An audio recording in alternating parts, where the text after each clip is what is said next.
todos. Reciban un saludo fraterno desde el estado de Chiapas.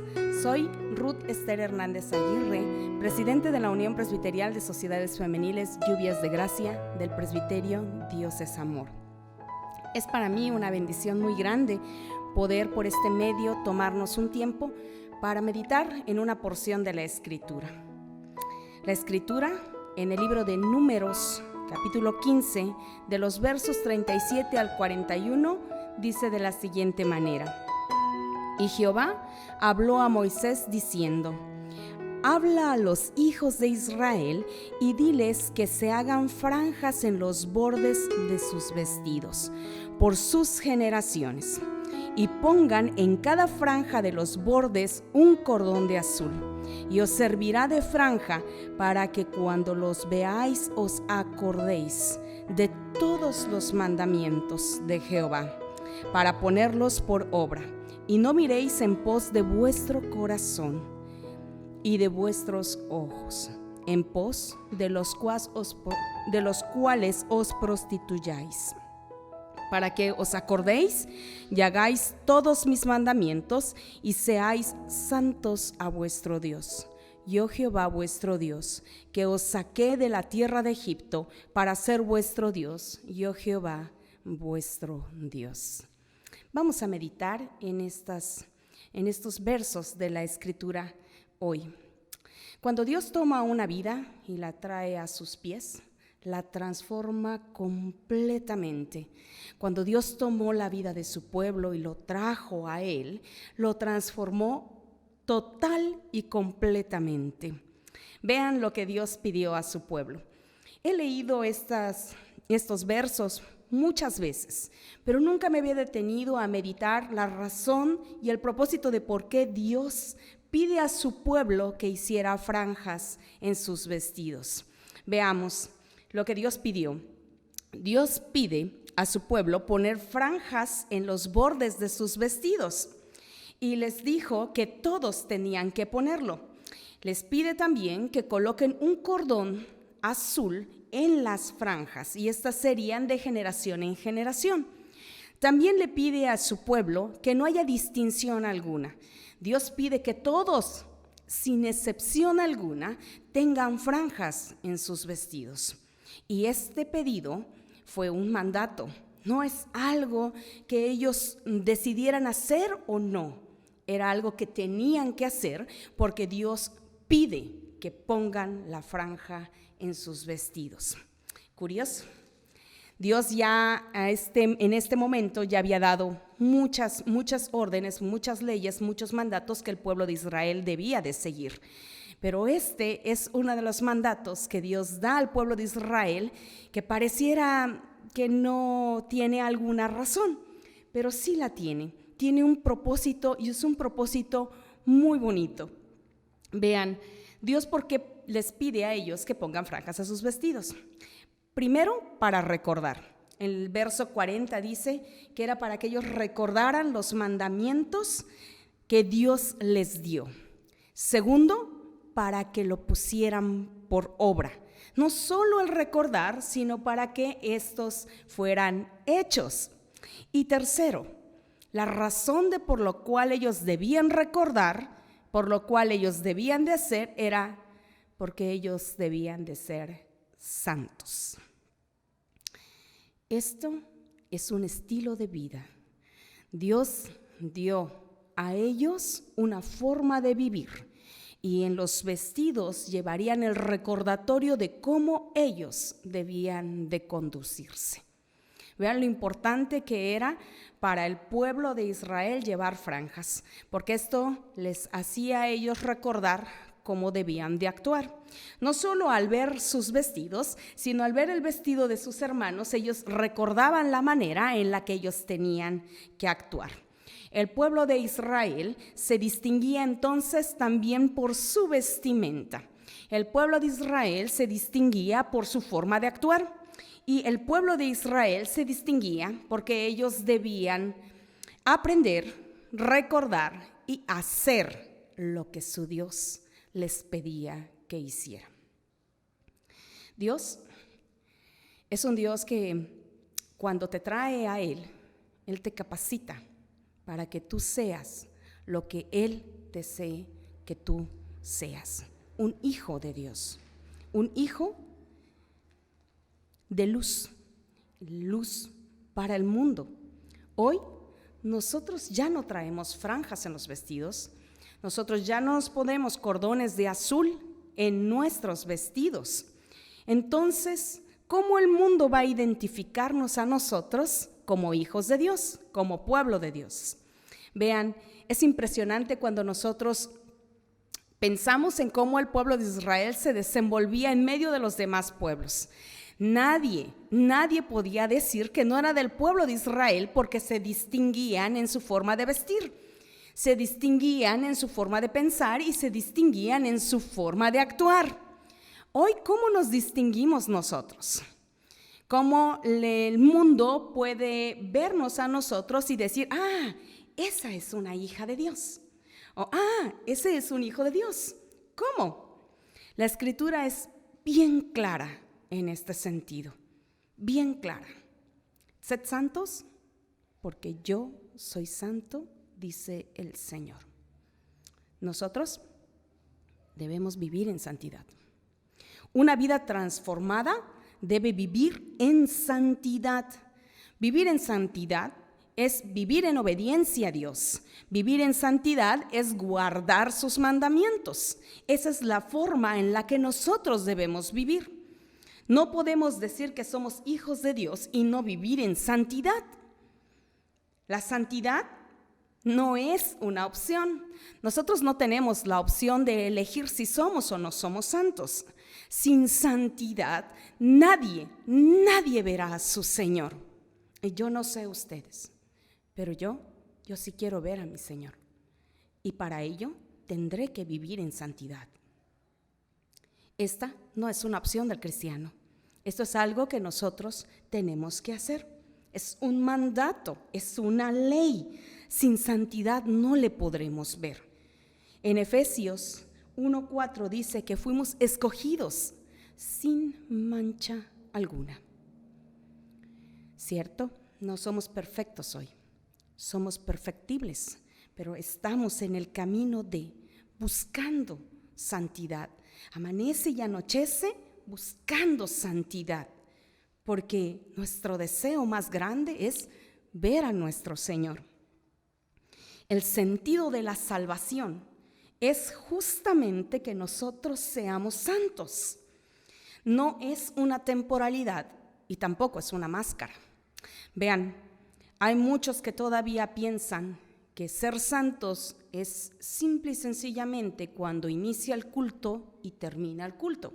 Antes o después de ello, no buscan o no quieren santidad. Y para ellos es simplemente una temporalidad. La santidad se encuentra en un espacio de tiempo. En el espacio en el que me encuentro conviviendo con mis hermanos o estando en una célula o en los atrios de la iglesia. Ahí soy santo. Pero cuando me voy a mi casa o cuando me desempeño en mi oficina o en el trabajo con amigos que no conocen a Dios, ahí no tomamos santidad, ahí no buscamos santidad y ahí no somos santos. Eso no es una opción para el cristiano, eso no es una opción para nosotros. Tampoco es una máscara. Muchos que piensan que la santidad es cubrirse lo que atrás tenemos.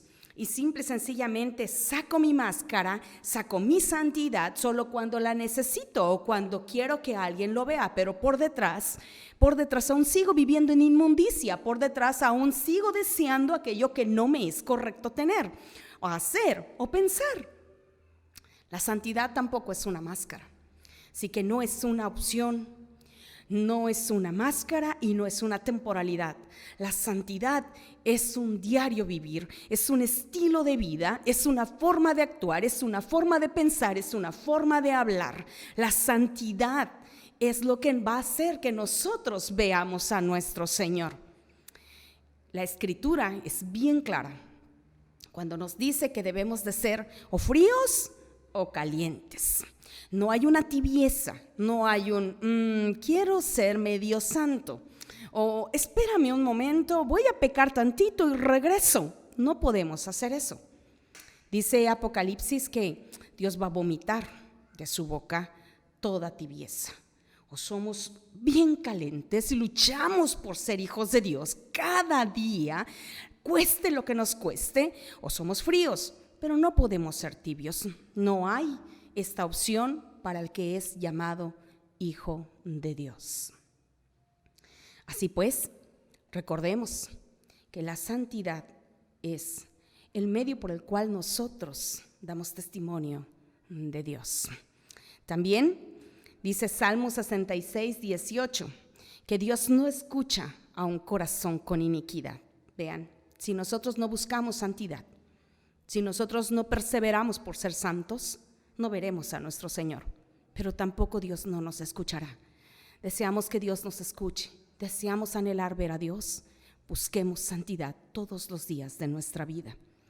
Tito 2, de los versos 11 al 14, dicen cómo nosotros hemos de vivir. Vean, la Escritura dice así: porque la gracia de Dios se ha manifestado para salvación a todos los hombres, enseñándonos que, renunciando a la impiedad y a los deseos mundanos, vivamos en este siglo sobria, justa y piadosamente, aguardando la esperanza bienaventurada y la manifestación gloriosa de nuestro gran Dios y Salvador Jesucristo, quien se dio a sí mismo por nosotros para redimirnos de toda iniquidad y purificar para sí un pueblo propio y celoso de buenas obras.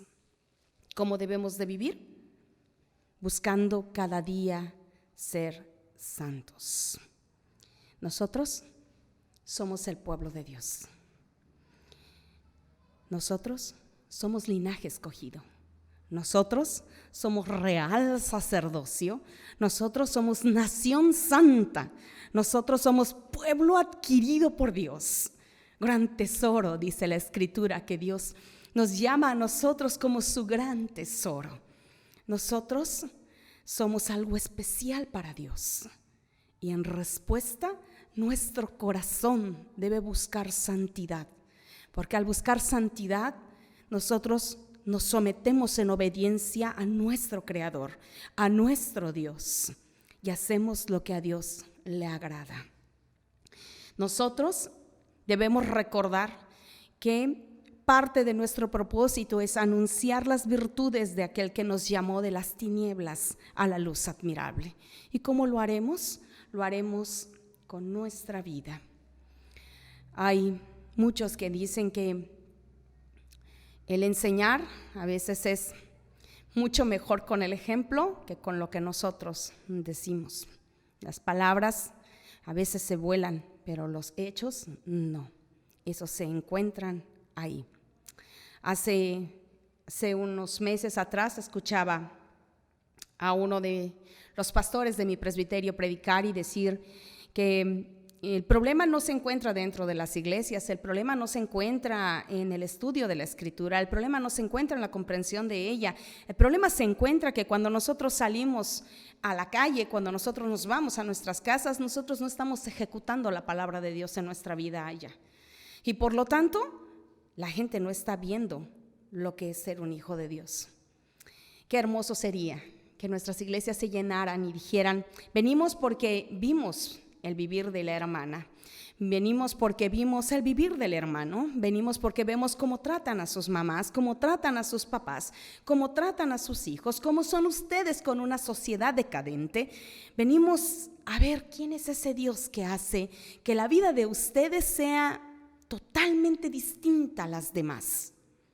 Qué bonito sería poder ver que nuestras iglesias se llenan de gente porque nosotros estamos siendo luz en el mundo.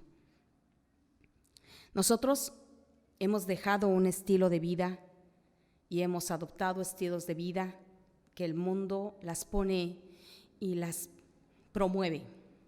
Y nosotros hemos dicho: sí, está bien. Cuando la Escritura está contraria a la Escritura, cuando la Escritura nos ha dicho cómo nosotros hemos de vivir, nosotros estamos viviendo de una manera distinta. Debemos entonces hacer un análisis profundo y ver cómo estoy viviendo para poder corregir y para poder vivir de acuerdo a la Escritura. y así, con ello, buscar cada día santidad. Nosotros debemos ser la diferencia de los demás. Si mi comportamiento es igual al que el que no cree en Dios, algo está mal en mí.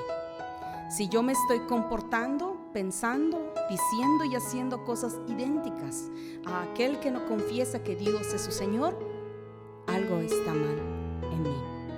Inclinemos nuestra rodilla, pidamos a Dios que nos llene de su Espíritu Santo para que nosotros podamos cada día buscar santidad, buscarle a Él, y que así el día de mañana, cuando Él tenga previsto, Él nos pueda levantar, nosotros podamos verle.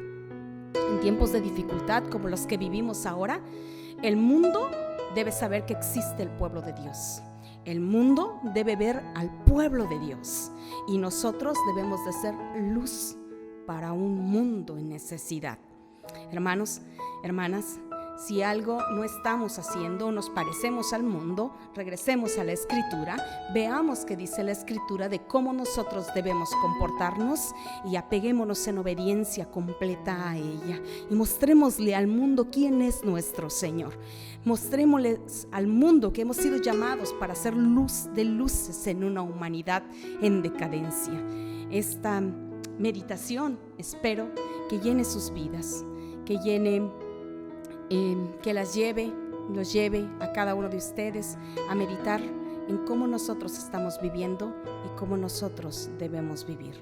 Dios sea en la vida de cada uno de ustedes. Dios les bendiga.